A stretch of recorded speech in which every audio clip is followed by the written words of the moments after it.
Chag Sameach, everybody. This past December, I took the second half of my sabbatical. I went by myself to a cottage in Hill Country to do some writing, but I called home pretty frequently. And one Saturday night, I spoke to my son, Magen, who was 11 at the time. I asked if he'd gone to shul that morning. He said, yeah, just me. Abba and Nessia didn't go. I said, oh, well, how was it?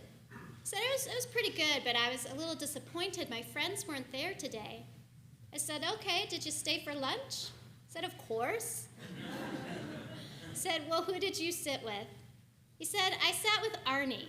If you don't know Arnie Fellner, he's in his 70s. So I said, oh, well, did you and Arnie find things to talk about? Yeah, we shot the breeze for 30 minutes. I said, okay, do you think that just because you're 11 and Arnie's 70, do you think maybe you're friends even though there's an age difference? Yeah, I guess we are. That's just one example of the unlikely friendships that form between people at Beth Torah. Participating in the same community creates opportunities for connections that might not happen otherwise. And that's the beauty of community. But community goes beyond the pleasure of friendship. We need community for the fundamental reason that it allows us to give and receive love.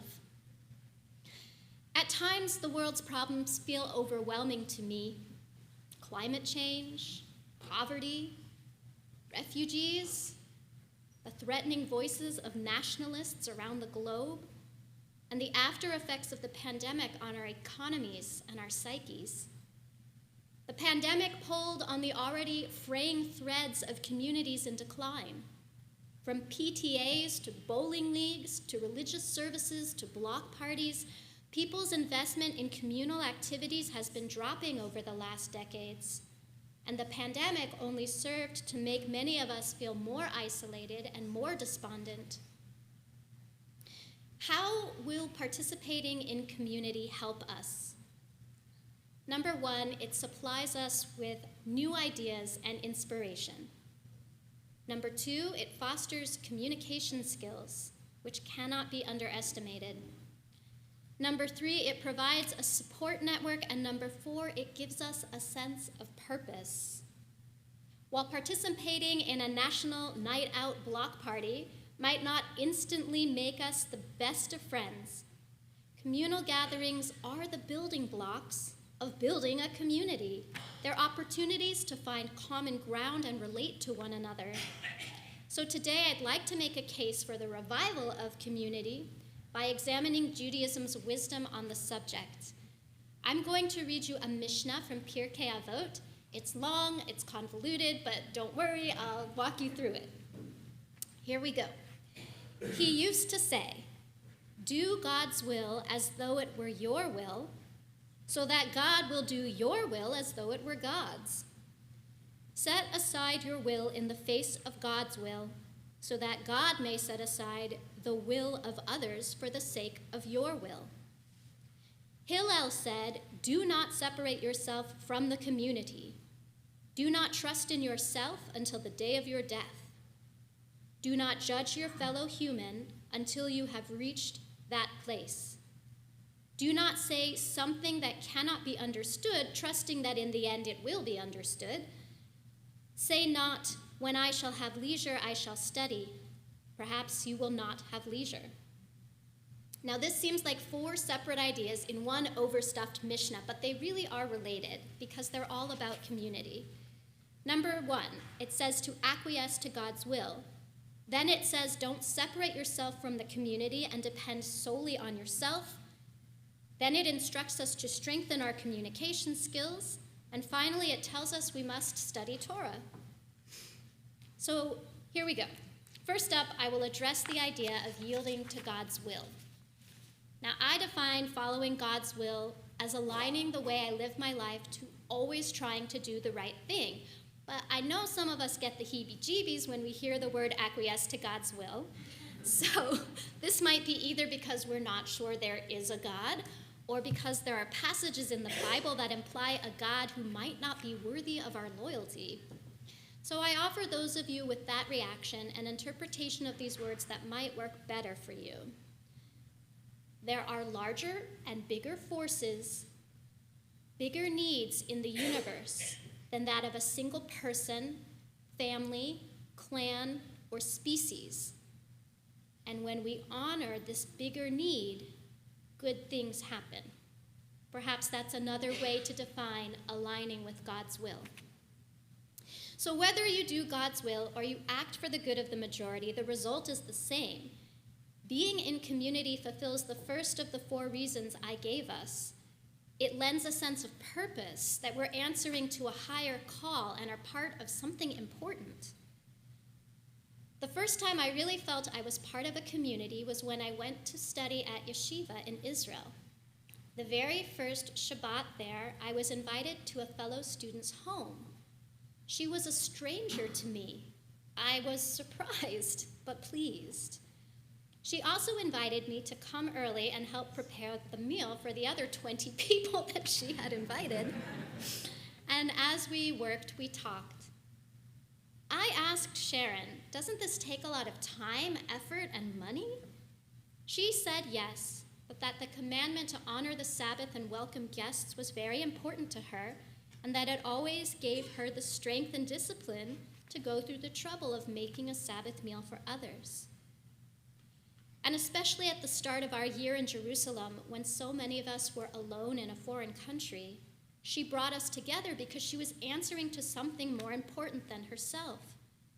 From that initial Shabbat dinner, the rest of us were inspired to return the invitation and host gatherings in our homes. She helped set the tone for the year, not just of learning Torah, but support and connection. The next part of the Mishnah says, do not separate yourself. Why shouldn't we separate ourselves from the community and rely on ourselves? I'll tell you, because there's nothing worse than going through a difficult time alone. I'd like to share with you an O. Henry story that illustrates this point. The story is called Makes the Whole World Kin.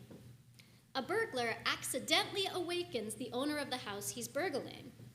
Before the surprised homeowner can rise from his bed, the burglar tells him, "Put your hands up." And the citizen raises his right hand, but not his left. "Can't raise the other one," said the citizen with a contortion of his ligaments. "What's the matter with it?" "Oh, I've got rheumatism in my shoulder." "Oh, inflammatory," says the thief. Well, it was, but the inflammation's gone down. The burglar stood for a moment or two, holding his gun on the afflicted one. He glanced at the plunder on the dresser, and then, with a half-embarrassed air, back at the man in the bed. Then he, too, made a sudden grimace. Ugh. "Well, don't stand there making faces," snapped the citizen bad-humoredly. "If you've come to burgle, why don't you do it? There's stuff lying around." "Well, excuse me," said the burglar with a grin, "but it just sucked me one, too. It's good for you that rheumatism and me happen to be old pals. I got it in my left arm, too. Most anybody but me would have popped you one when you wouldn't hoist that left claw of yours." The two compare the various cures they've tried for their painful ailment. They bond over the various failures they've met with in seeking a cure for the pain, as well as what time of day and what time of weather causes the ailment to flare. And in the end, the burglar declares the job is off and proposes they go and get a drink together. As they're going out the door, the homeowner turns back because he forgot his wallet, and the burglar tells him to never mind, drinks are on him. It's an unusual beginning of a friendship. But that's how friendship and community starts.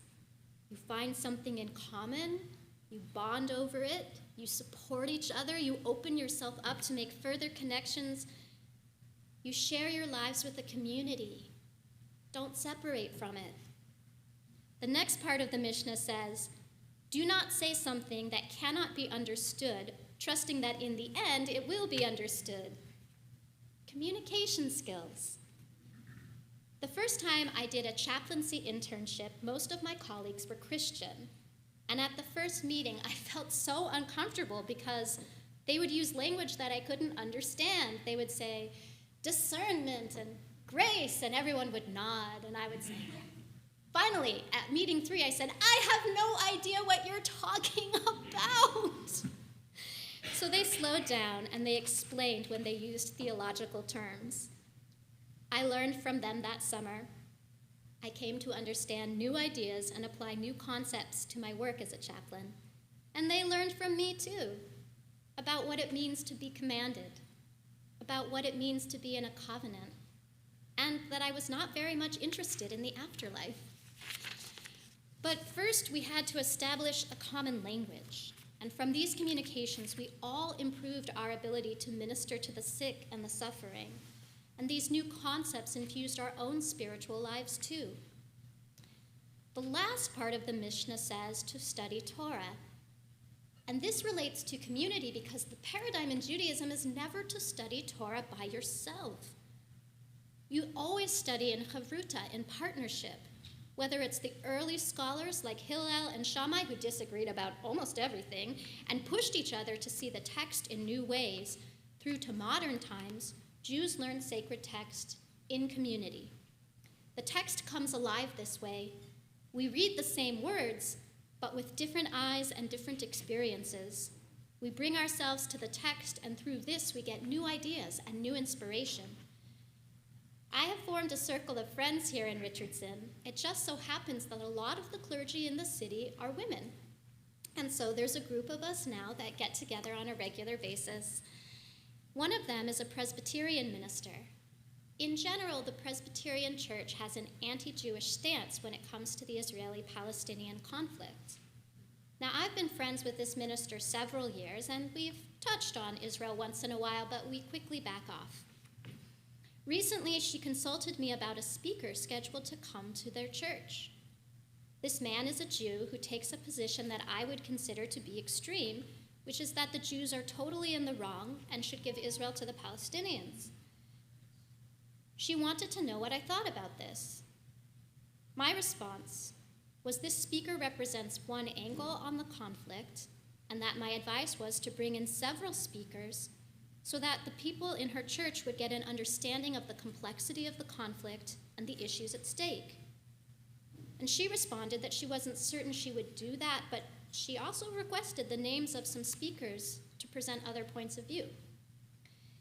She and I have built a friendship and a sense of community over the past years, and it finally got us to a place where we were ready to learn Torah together. We had built enough common ground and trust that she could ask to hear a new narrative about Israel, and I could respond with an honest teaching.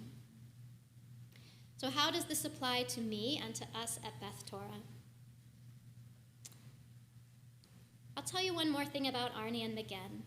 That lunch is not the end of their friendship or the wisdom they have to share with one another. Beth Torah is a community that creates opportunities for these two to come together again and again. Where else do we get a sensational mix of people who have one thing in common, but not much else, and build friendships from there?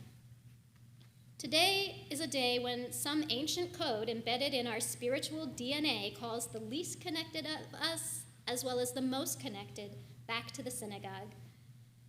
People have been walking away from organized religion for decades now, and the pandemic accelerated the process. We had time to think in those months of isolation about what's value added in our lives and what's not. And yet, here we all are today.